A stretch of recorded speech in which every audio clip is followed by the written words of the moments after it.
Hello viewers, আসসালামু আলাইকুম। Short method tricks চ্যানেলের পক্ষ থেকে আপনাদেরকে জানাচ্ছি শুভেচ্ছা। আজ আপনাদের সাথে আলোচনা করব জ্যামিতি নিয়ে।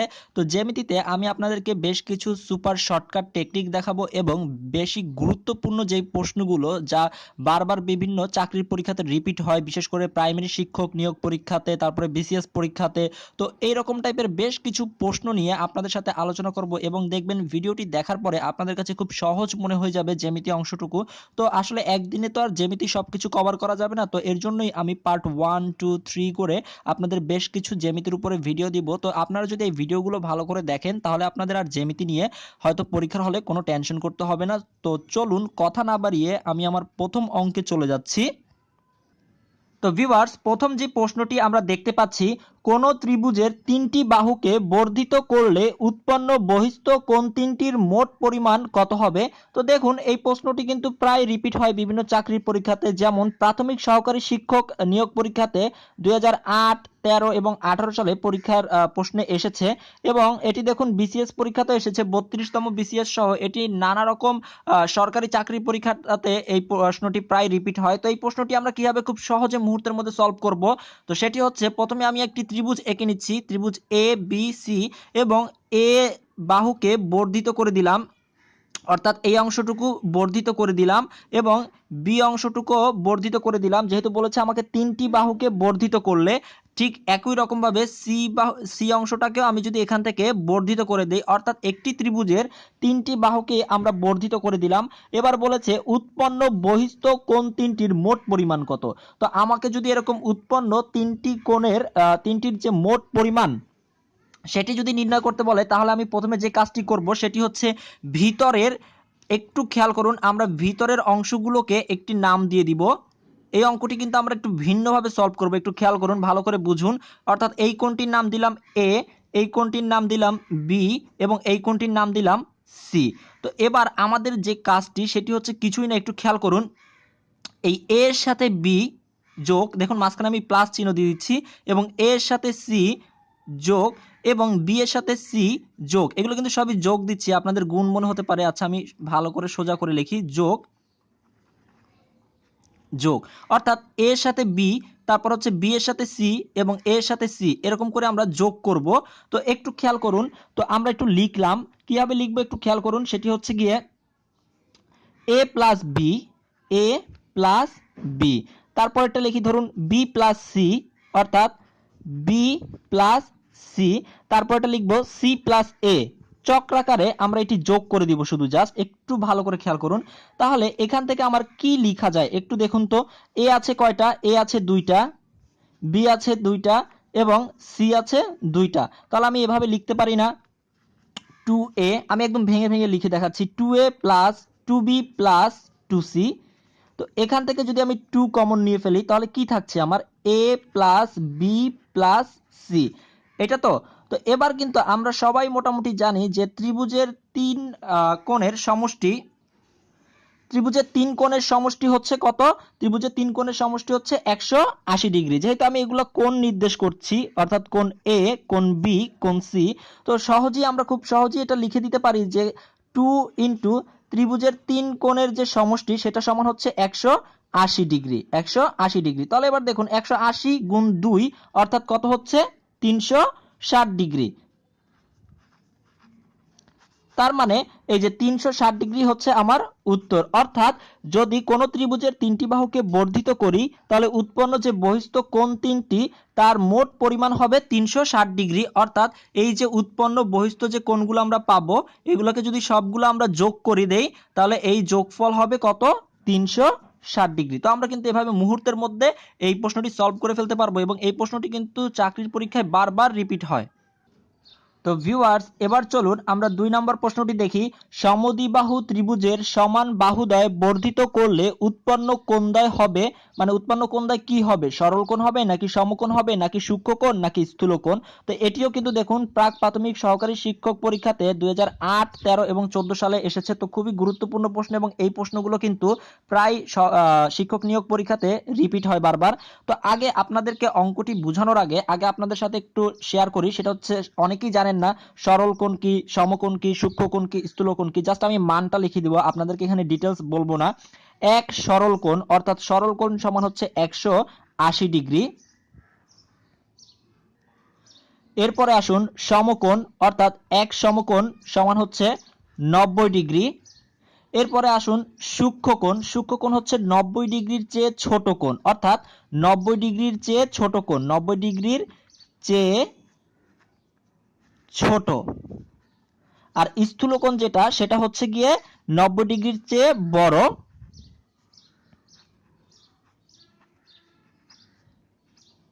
তবে অবশ্যই 180 ডিগ্রির চেয়ে ছোট হবে। স্থূলকোণটা 90 ডিগ্রির চেয়ে বড়, 180 ডিগ্রির চেয়ে ছোট।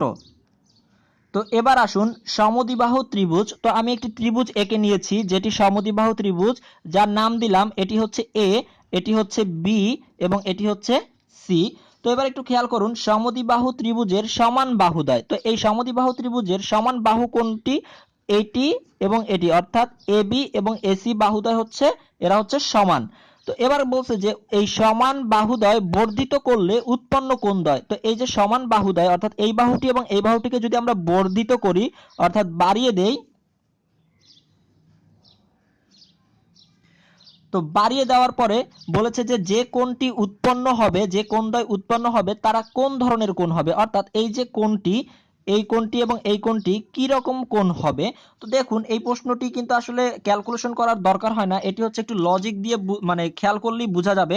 এখানে যে একটি সরলরেখা দেখতে পাচ্ছি, এই বরাবর যদি আমরা একটা লম্ব আঁকি, তাহলে দেখুন এইটুকের মান হচ্ছে 90 ডিগ্রি, তার মানে 90 ডিগ্রি অপেক্ষা বড়, তার মানে এই কোণটি কিন্তু আরো আছে, অর্থাৎ এখান থেকে শুরু করে এতটুকু, তার মানে এটি কিন্তু 90 ডিগ্রির চেয়ে বড়। তার মানে কি এটি হচ্ছে একটি স্থূলকোণ। ঠিক সেম একইভাবে যদি আমরা সি এর এখানটা থেকেও দেখি, অর্থাৎ এদিক থেকে যদি একটা আমরা লম্ব আঁকি, এই বাহুর উপর একটা লম্ব আঁকি, তাহলে সেটি হচ্ছে 90 ডিগ্রি। তো 90 ডিগ্রির চেয়ে বড় কোণটা, তার মানে আরো আছে, অবশিষ্ট তো আরো আছে এদিকে, তাই না? তো তার মানে 90 ডিগ্রির চেয়ে বড়, তাহলে 90 ডিগ্রির চেয়ে বড় কোণকে আমরা কি বলবো? 90 ডিগ্রির চেয়ে বড় কোণকে আমরা বলবো স্থূলকোণ। তার মানে যে দুটি কোণ উৎপন্ন হবে তারা প্রত্যেকই হচ্ছে কি? স্থূলকোণ। সো এগুলোর আসলে ক্যালকুলেশন দরকার হয় না, এগুলো হচ্ছে লজিক্যালি বুঝতে হবে।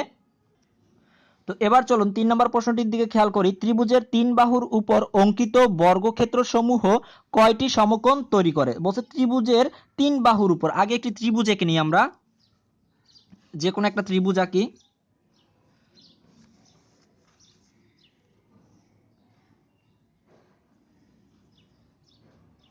তো ধরুন এটি হচ্ছে একটা ত্রিভুজ। এবার বলছে যে এই ত্রিভুজের 3 বাহুর উপর, অর্থাৎ এই একটি বাহু, এই একটি বাহু এবং এই একটি বাহু, তো এই ত্রিভুজের 3 বাহুর উপর অঙ্কিত বর্গক্ষেত্র। তো বর্গক্ষেত্রটা কিরকম হবে একটু খেয়াল করুন, আমি এঁকে দিচ্ছি আপনাদের জন্য। তো আমি একটি ত্রিভুজ এঁকে তার উপরে তিনটি বর্গক্ষেত্র এঁকেছি। তো এবার একটু খেয়াল করুন, বলেছে যে ত্রিভুজের 3 বাহুর উপর অঙ্কিত বর্গ, এই যে আমি 3 বাহুর উপর অঙ্কিত বর্গ আঁকলাম, সেই বর্গসমূহের কয়টি সমকোণ তৈরি হলো। তো একটু ভালো করে খেয়াল করুন, আমি একটি দিয়ে শুরু করছি, অর্থাৎ এই বর্গটি দিয়ে শুরু করছি। তো এখানে দেখুন এই যে এটি হচ্ছে একটি সমকোণ, অর্থাৎ 90 ডিগ্রি, এবং এটি হচ্ছে একটি সমকোণ, এটিও হচ্ছে একটি সমকোণ এবং এটিও হচ্ছে একটি সমকোণ। তাহলে এখানে আমি কয়টি সমকোণ পেয়েছি? এখানে দেখুন একটি, দুটি, তিনটি, চারটি, মোট 4টি সমকোণ পেয়েছি, তাই তো? তাহলে ঠিক একই রকম ভাবে এখানেও 4টি পাবো, ঠিক সেম একই রকম ভাবে এখানেও আমি 4টি সমকোণ পাবো। তাহলে আমাকে প্রশ্ন করেছে যে বর্গক্ষেত্র যে বর্গক্ষেত্রগুলো আছে সেখানে মোট কয়টি সমকোণ তৈরি হবে। তাহলে দেখুন এখানে যদি 4টি হয়, তাহলে আমার এইগুলোতেও 4টা 4টা করে, আর যেহেতু বর্গক্ষেত্র আছে 3টি, তাই 4 ইন্টু 3 অর্থাৎ 12টি। তার মানে আমার সঠিক উত্তর হচ্ছে কত? অপশন গ, 12টি। তো ভিউয়ার্স 4 নম্বর যে প্রশ্নটি দেখতে পাচ্ছি, কোন 3টি বাহু দিয়ে ত্রিভুজ গঠন করা যাবে না? তো এটি সহকারী শিক্ষক নিয়োগ পরীক্ষাতে 19 সালে এসেছে।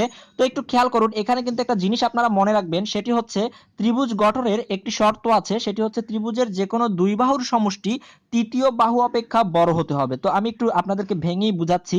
অর্থাৎ ধরুন এটি যদি আমার তৃতীয় বাহু ধরি, আপনি একটু খেয়াল করুন সবাই, বড়টাকে যদি আমরা ধরুন তৃতীয় বাহু ধরি সবগুলো, যদি এটি তৃতীয় বাহু হয় প্রত্যেকটির ক্ষেত্রে, তো এবার খেয়াল করুন বাকি যে দুটি বাহু আছে অর্থাৎ 2 এবং 4, এই দুটিকে আমরা একসাথে যোগ করব, যোগ করে দেখি কত হয়, যোগ করলে হয় 6। তো একটু খেয়াল করুন, যদি যোগ করার পরে এই তৃতীয় বাহু অপেক্ষা প্রথম দুটি বাহুর যোগফল বড় হয়, যেমন দেখতে পাচ্ছি এখানে 5 তৃতীয় বাহু, আর এই প্রথম দুটি বাহুর যোগফল হয়েছে 6, তার মানে 5-এর থেকে 6 বড়, তার মানে এই বাহু তিনটি দিয়ে একটি ত্রিভুজ গঠন করা যাবে। এই বাহু তিনটি দিয়ে একটি ত্রিভুজ গঠন করা যাবে। ঠিক সেম একই রকম ভাবে 4 আর 5 যোগ করি, যোগ করলে হয় 9, যা 6 অপেক্ষা বড়, তার মানে এই তিনটি বাহু দিয়েও ত্রিভুজ গঠন করা যাবে।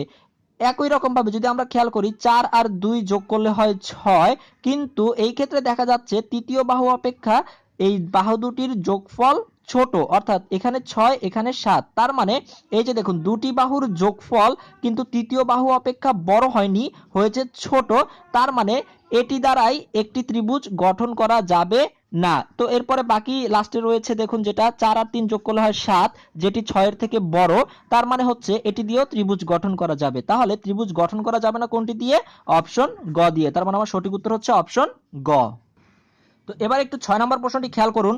ত্রিভুজের বাহুগুলোর অনুপাত 1:1/2 হলে ত্রিভুজটি কেমন হবে? অর্থাৎ এটি সমকোণী নাকি সূক্ষ্মকোণী নাকি স্থূলকোণী নাকি বিষমবাহু? তো এই টাইপের প্রশ্নগুলো যদি পরীক্ষাতে আসে, আপনাদের জন্য একটি শর্টকাট টেকনিক লিখে দিচ্ছি আমি, একটু অপেক্ষা করুন। তো একটু খেয়াল করুন, টেকনিকটি হচ্ছে যত যত তত √2, অর্থাৎ সমকোণী সমদ্বিবাহু ত্রিভুজের বাহুগুলোর অনুপাত দেখে আপনারা কিভাবেই চিনবেন যে এটি হচ্ছে সমকোণী সমদ্বিবাহু ত্রিভুজ। তো একটু খেয়াল করুন, আমি এখানে লিখেছি যত যত তত √2। তো আমি প্রথমটা দিয়ে আপনাদেরকে একটু বুঝাই। যেমন যত, প্রথমে লিখলাম আমি 1, তার মানে যত যত, প্রথমে লিখলাম 1, তার মানে আবারও 1, ঠিক তত, অর্থাৎ 1√2, অর্থাৎ এই √2টা সবসময় থাকবে। তো এখানে আসলে প্রশ্নতে 1 দেয়নি, কারণ 1 দিল যে কথা, না দিল সে কথা, তাই দেয়নি। তো 1:1:1√2।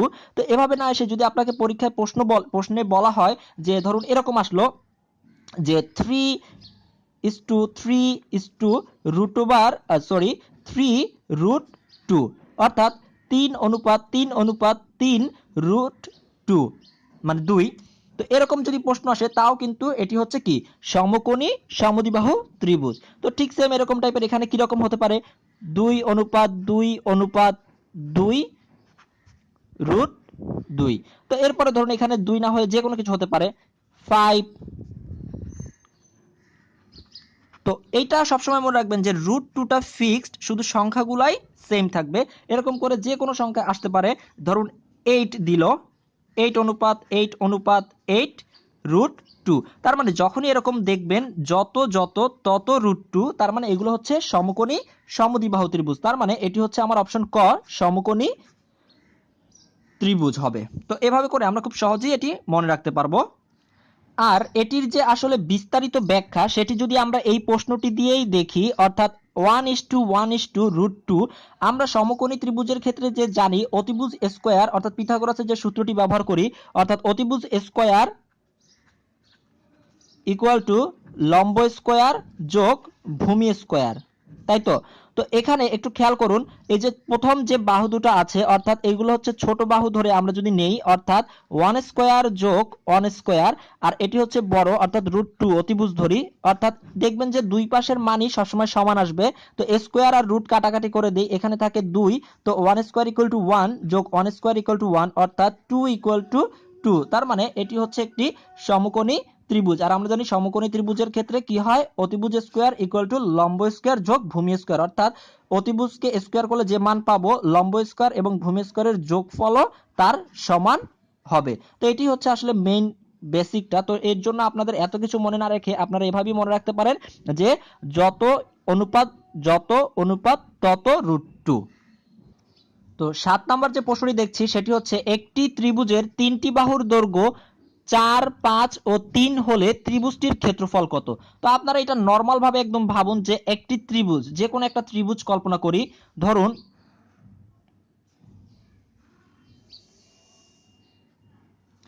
এটি একটা ত্রিভুজ। তো এবার একটু খেয়াল করুন, এর সবচেয়ে বড় যে বাহুটা সেটা হচ্ছে 5, তার মানে আমরা এই বাহুটাকে 5 দিই, অর্থাৎ এটি হচ্ছে অতিভুজ। এবং বাকি যে বাহুটা আছে সেটাকে ধরি 4 আর এটাকে ধরি 3।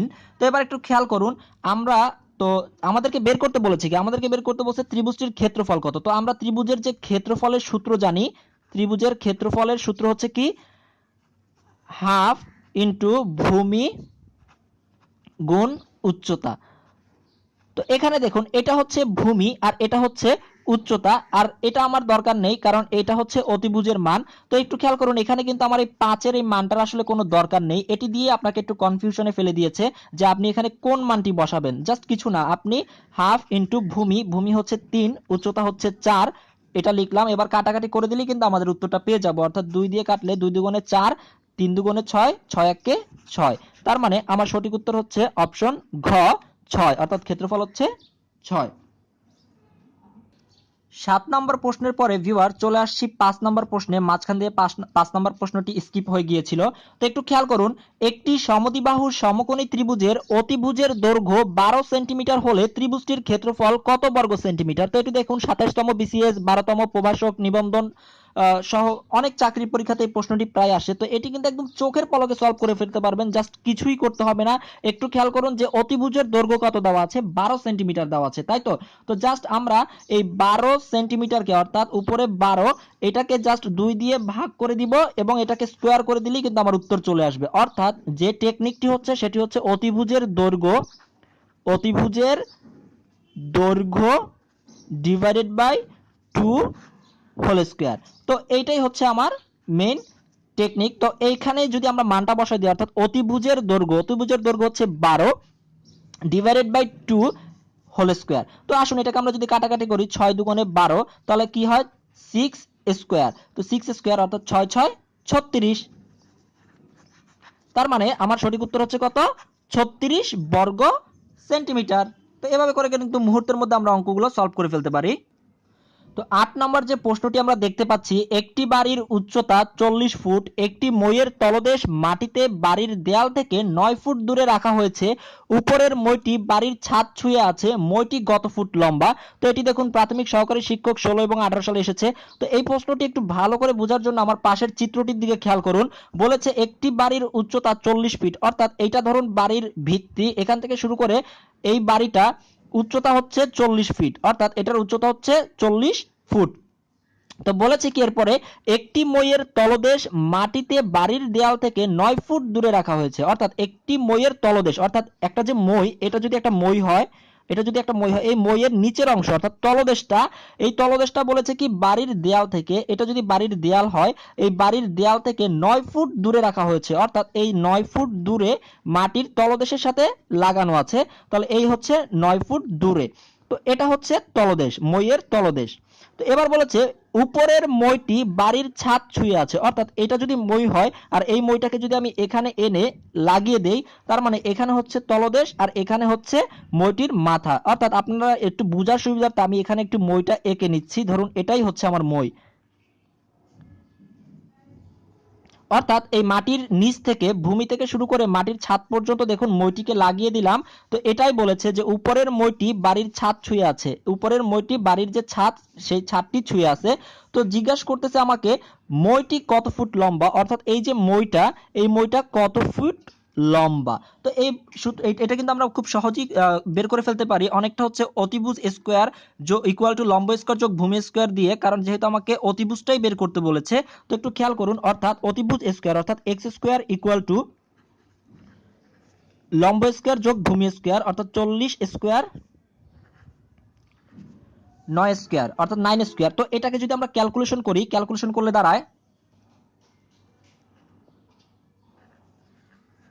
তো আমাকে এখানে বের করতে বলেছে শুধু এক্স এর মান। তাহলে আমি যদি এটাকে এবার রুট করে দেই, অর্থাৎ রুট করে দেই উভয় পাশে, তাহলে স্কোয়ার আর রুট কাটাকাটি, এখানে পেয়ে যাবো আমরা শুধু এক্স এর মান।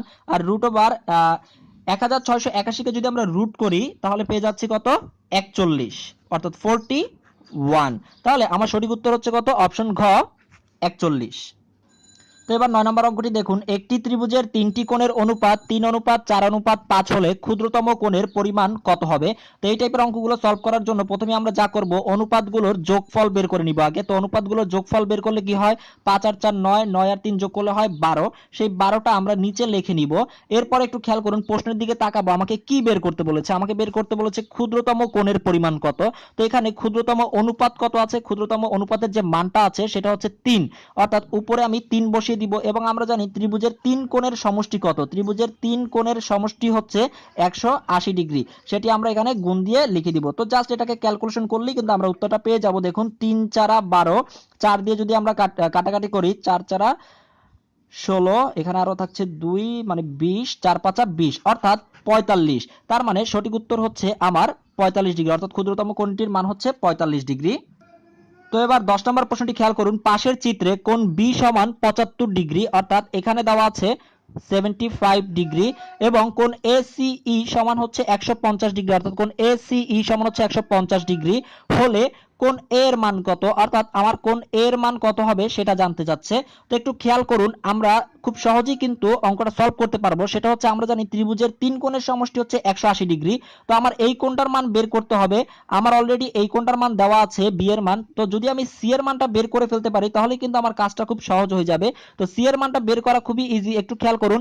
অর্থাৎ এই যে বিসিই যে সরল রেখাটা আছে এটার মান, অর্থাৎ আমরা জানি এক সরল কোণ সমান হচ্ছে 180 ডিগ্রি, অর্থাৎ এখান থেকে শুরু করে এইটুক সম্পূর্ণ এটার মান হচ্ছে 180 ডিগ্রি, 180 ডিগ্রি। তাহলে আমরা এই 180 থেকে যদি আমরা এই কোণটুকু বাদ দিয়ে দিই তাহলে কিন্তু দেখুন আমরা শুধু এতটুকু অংশের মান পেয়ে যাব।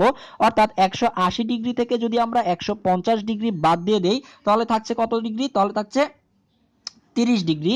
অর্থাৎ এই কোণটার মান, অর্থাৎ সি কোণের মান হচ্ছে 30 ডিগ্রি, অর্থাৎ এই সি কোণটার মান হচ্ছে কত ডিগ্রি, 30 ডিগ্রি। এবার দেখুন বি কোণের মান হচ্ছে 75 ডিগ্রি এবং সি কোণের মান হচ্ছে 30 ডিগ্রি। তো এই দুইটা যোগ করলে হয় কত, 75 ডিগ্রি যোগ 30 ডিগ্রি, অর্থাৎ আমরা পাচ্ছি কত, 105 ডিগ্রি। আচ্ছা, আমরা তো জানি ত্রিভুজের 3 কোণের সমষ্টি 180 ডিগ্রি, তো দুই কোণের সমষ্টি পেলাম 105 ডিগ্রি। তাহলে তৃতীয় যে কোণটা আছে সেটা কিভাবে পাবো, অর্থাৎ 180 ডিগ্রি থেকে যদি আমরা 105 ডিগ্রি বাদ দিয়ে দেই তাহলে যেটা থাকছে সেটাই হচ্ছে আমার কোণ এ এর মান, অর্থাৎ এটার মান হচ্ছে 75 ডিগ্রি। তো এভাবে করে কিন্তু আমরা খুব সহজে বুঝে বুঝে অঙ্কগুলো সলভ করে ফেলতে পারবো। তো 11 নম্বর প্রশ্নটির দিকে একটু খেয়াল করুন। একটি ত্রিভুজের বাহুগুলোর অনুপাত 1:1:√2 এবং বৃহত্তম কোণ হচ্ছে 90 ডিগ্রি হলে ক্ষুদ্রতম কোণের মান কত। তো এই অঙ্কটি দেখে আপনারা কি কেউ চিনতে পারছেন এটি কি ধরনের ত্রিভুজ? হ্যাঁ, আপনাদেরকে কিছুক্ষণ আগেই বলেছিলাম এটি হচ্ছে সমকোণী সমবাহু ত্রিভুজ, অর্থাৎ যত যত তত √2 এরকম টাইপের, তাই না? অর্থাৎ সমকোণী সমদ্বিবাহু ত্রিভুজ। তো একটু খেয়াল করুন, আমি আঁকাটা হয়তো অ্যাকুরেট হবে না, তো জাস্ট দুটি বাহু সমান, অর্থাৎ এই বাহুটা এবং এই বাহুটা সমান। তো এবার বলেছে এর বৃহত্তম যে কোণ সেই কোণটির মান হচ্ছে 90 ডিগ্রি। ধরুন এই বৃহত্তম কোণ এটির মান হচ্ছে আমার 90 ডিগ্রি। তাহলে আমাকে বের করতে বলছে যে ক্ষুদ্রতম কোণের মান কত। তো আমরা জানি ত্রিভুজের 3 কোণের সমষ্টি হচ্ছে কত, 180 ডিগ্রি। তাহলে বাকি দুইটার মান কত হবে, এটার মানও 45 ডিগ্রি এবং এটার মানও কত হবে, 45 ডিগ্রি। তার মানে খুব ইজিলি বলা যায় যে আমার ক্ষুদ্রতম কোণের মান কত হবে, ক্ষুদ্রতম কোণের মান হবে 45 ডিগ্রি। তো ভিউয়ার্স, আপনারা নিজেরা নিজেরা একটু চেষ্টা করুন 12 এবং 13 নম্বর অঙ্ক দুটি। তো আপনারা অঙ্ক দুটি করে যাদের সঠিক হয়েছে তাও আমি কমেন্ট করে জানাবো, এবং যারা অঙ্ক দুটি পারবেন না তারা অবশ্যই আমাকে জানাবেন। দরকার হলে আমি এর পরের যে পার্টটি দিব অর্থাৎ পার্ট 2 সেখানে 12 এবং 13 নম্বর অঙ্ক দুটি আমি করে আপনাদেরকে দেখাবো। তো আপনারা চেষ্টা করুন নিজেরা, যদি না পারেন আমাকে কমেন্ট করে জানান, আমি অবশ্যই 12 এবং 13 নম্বরটা সলভ দিব এর পরের ক্লাসে। তো ভিউয়ার্স, তাহলে আজ এতটুকুই। সবাই ভালো থাকবেন, ধন্যবাদ। এবং যারা আমার চ্যানেলটি এখনো সাবস্ক্রাইব করেননি তারা অবশ্যই সাবস্ক্রাইব করে নেবেন, কারণ প্রাইমারি শিক্ষক এবং বিসিএস পরীক্ষা সহ সকল সরকারি চাকরির পরীক্ষার জন্য সামনে আমি আরো বেশ কিছু চমকপ্রদ ভিডিও নিয়ে আসছি। তো সেগুলো দেখতে হলে অবশ্যই আপনাকে চ্যানেলটি সাবস্ক্রাইব করে আমার পাশেই থাকতে হবে। তো আজ এতটুকুই, সবাই ভালো থাকবেন, ধন্যবাদ, আসসালামু আলাইকুম।